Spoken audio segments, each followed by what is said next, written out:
पति पत्नी जा रहे थे, अब पता लगा रास्ते में ऐसा कुआं है जहाँ जो मांगो मिल जाता है। तो पति ने कार रोकी, कुएं में झाका, कुछ मांगा। बाद पत्नी ने कुएं में झाका, कुछ मांगा। तो जब पत्नी मांग रही थी तो वो कुएं में ही गिर गई। तो पति बोला, आज से पहले मैं इन बातों में विश्वास नहीं रखता था। बहुत अच्छे, विश्वास ही नहीं करता था। खैर, बहुत बहुत मन से आप लोग सुन रहे हैं। मुमताज नसीब ने क्या बढ़िया पढ़ा है। एक सूचना दे दूं कि मुमताज नसीब की पेन ड्राइव यहाँ उपलब्ध है। आप वो निश्चित रूप से सहेज के रखें। कितना मीठा स्वर है उनका। कार चलाते हुए कभी एकांत में सुनने का मन करे तो उस पेन ड्राइव से आप उनके गीत गजलों को खूब सुन सकते हैं। $10 मात्र कीमत है। प्रचार के लिए मेरा कमीशन है उसमें, तो इसलिए मैं विशेष रूप से प्रचार कर रहा हूं, क्योंकि 2 पैसे मुझे ही मिल जाएंगे। तो वो अवश्य खरीदिएगा। बाद में आप मुमताज जी के पास हैं, और नहीं तो सुभाष जी से पता कर लीजिएगा। विज्ञापन खत्म। नहीं, वाकई में क्या मीठा स्वर है जी।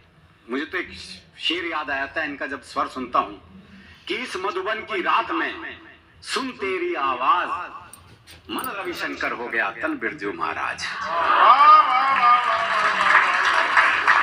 तो इतना बढ़िया स्वर है इनके पास। क्या बढ़िया श्रृंगार सुनाया उन्होंने। हरियाणा वाला सोच भी नहीं सकता। सोच भी नहीं सकता। नहीं, एक ने कोशिश की। अच्छा, बोले, सीप जैसी खूबसूरत हैं तेरी आंखें। वाह, अच्छी लाइन नहीं लिखती है। पहली लाइन तो भाई ने जोर लगा के ठीक ठाक लिख दी। जोर लगा के। बोले, सीप जैसी खूबसूरत हैं तेरी आंखें, जी चाहता है फोड़ के मोती निकाल लूं।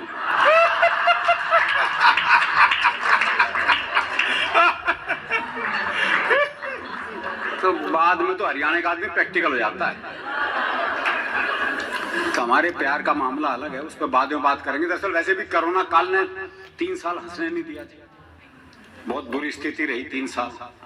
सबसे पहले कहा गया वर्क फ्रॉम होम। बताओ हम कैसे करें।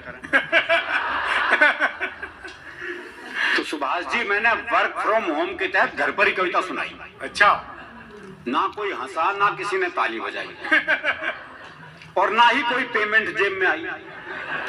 कई कष्ट एक साथ थे जी। फिर मैंने अपनी दूसरी जेब से पैसे निकाल के खुद को पेमेंट दी। इस तरह वर्क फ्रॉम होम की औपचारिकता पूरी की। क्या बात है। वाह वाह वाह वाह वाह वाह वाह वाह वाह। अच्छा रीता जी, इस कविता का असर पूरे विश्व पे पड़ा। आप देख लो, रूस और यूक्रेन के युद्ध में आपका अमेरिका और यूरोप वर्क फ्रॉम होम ही कर रहे हैं। बहुत अच्छा रिद्धि, क्या बात है। वर्क फ्रॉम होम ही कर रहे हैं। अच्छा, एक वो समस्या थी लॉकडाउन की थी। पता नहीं यहाँ क्या स्थिति थी, मुझे नहीं पता। लेकिन हिंदुस्तान में तो साहब वो 3 महीने पहले लॉकडाउन, 3 महीने बाद में। बाहर सब कुछ बंद, कहीं आप जा नहीं सकते। पत्नी मेरा चेहरा देखे, मैं पत्नी का। इससे बुरा समय हो नहीं सकता। बुरा समय। वाह। हमारा काम हर दूसरे तीसरे दिन सूटकेस लेके निकलने का। वो 3 महीने हो गए घर में पड़े हुए। मैं अखबार पढ़ रहा, पत्नी इधर से उधर घूम रही और बड़बड़ा रही। बोले, पता नहीं है बीमारी कब जाएगी। बीमारी नहीं पता नहीं लग रहा था। मुझे कह रही है कोरोना को कह रही है। हाँ। तो मैंने सोचा कुछ पल अलग ढंग से जिया जाए और किसी महिला मित्र को वीडियो कॉल किया जाए। कुछ तो परिवर्तन हो जीवन में। ये सोचकर मैंने अपनी सबसे सुंदर महिला मित्र को वीडियो कॉल मिलाया, लेकिन उसने फोन ही नहीं उठाया। थोड़ी देर बाद लैंडलाइन पर उसका फोन आया। मैंने फोन ना उठाने की शिकायत की तो उसने समझाया, देखो सारे ब्यूटी पार्लर बंद हैं, अपना चेहरा नहीं दिखाऊंगी। मैं भी भाभी जी की तरह चुड़ैल लग रही हूँ, इसलिए वीडियो कॉल नहीं उठाऊंगी। तो ये कष्ट भी सहा जी।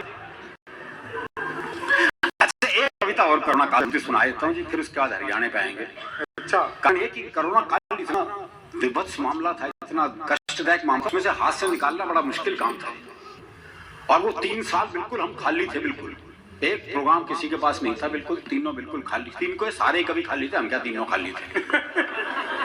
सरकार ने भी कुछ नहीं किया हमारे लिए, बाकी उनके लिए तो फिर भी कुछ किया, हमारे लिए कुछ नहीं किया गया।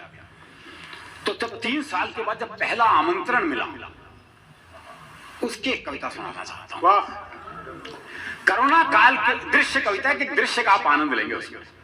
कोरोना काल के बाद कवि सम्मेलन का पहला आमंत्रण मिला तो रोम रोम खुशी से खिला। मन हो रहा था बेकाबू, महीनों बाद एक चुटकी कवि सम्मेलन मिलने की कीमत तुम क्या जानो सुभाष बाबू।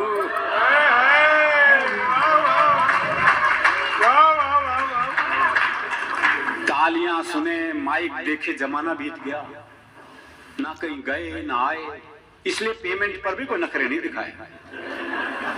तुरंत फ्लाइट की टिकट बुक करवाई। स्थिति ये थी जी मोती अग्रवाल जी कि मैंने फ्लाइट की टिकट का प्रिंट निकलवाया और 3 दिन तक तो मैं उसी पे लेटा रहा। तुरंत फ्लाइट की टिकट बुक करवाई, कई दिन तक तो नींद नहीं आई। फिर वो दिन भी आ गया जब यात्रा पर निकलना था, कवि मित्रों से मिलना था। महीनों से कमरे के कोने में उपेक्षित पड़े सूटकेस को जैसे उठाया, उपेक्षित पड़े सूटकेस, तो वो तो मुझसे भी ज्यादा प्रसन्न नजर आया। भूल गया सारी शर्मो हया, उंगली की एक छुअन से ही खुल गया। हाय हाय, वाह वाह वाह वाह वाह। अब कपड़े रखने की थी बारी। कपड़ों की स्थिति बता दूं उस वक्त क्या थी हिंदुस्तान में। निक्कर और बनियान में टाइम कट रहा था, कपड़े बेचारे लटके लटके लटक गए थे। अच्छा, अलमारी में रखे हुए कपड़े ये सोच रहे थे मालिक है भी या निमट लिया। वाह, अब कपड़े रखने की थी बारी तो खोल ली अलमारी। शर्ट और पैंट दोनों अकड़ी अकड़ी थी, माथे की छोड़ो पूरे बदन पर त्योरियां पड़ी थी। हाय हाय, पानी के छींटे और गर्म इस्त्री से उनका बल निकाला और बड़े प्यार से सूटकेस में डाला। अब तो सूटकेस खुशी से फूला नहीं समा रहा था। एयरपोर्ट पर भी मुझसे आगे आगे जा रहा था। काउंटर वाले ने पूछा लगेज, मैंने कहा हैंडबैग है। सुनते ही सूटकेस बौखला गया। मैं उसे अपने साथ रखना चाहता था, वो ये भी भूल गया। खुशी के साथ साथ गुस्से में फूल गया। फूला हुआ सूटकेस देखकर काउंटर वाला बोला, प्लेन छोटा है, ये सामान लगेज में ही जाएगा, गंतव्य पर आपको मिल जाएगा। सूटकेस मेरी तरफ देख के सोच रहा था अब आएगा मजा। महीनों से कमरे के कोने में पड़ा पड़ा इसी ठलुए को तो झाड़ू पोछा लगाते देख रहा था। हलवे को अब अपने दिन भी खिलेंगे, अंदर पुराने यार सूटकेस मिलेंगे, उनसे बतियाऊंगा, हसीन अटैचियों से नैन लड़ाऊंगा। हाँ हाँ हाँ हाँ हाँ।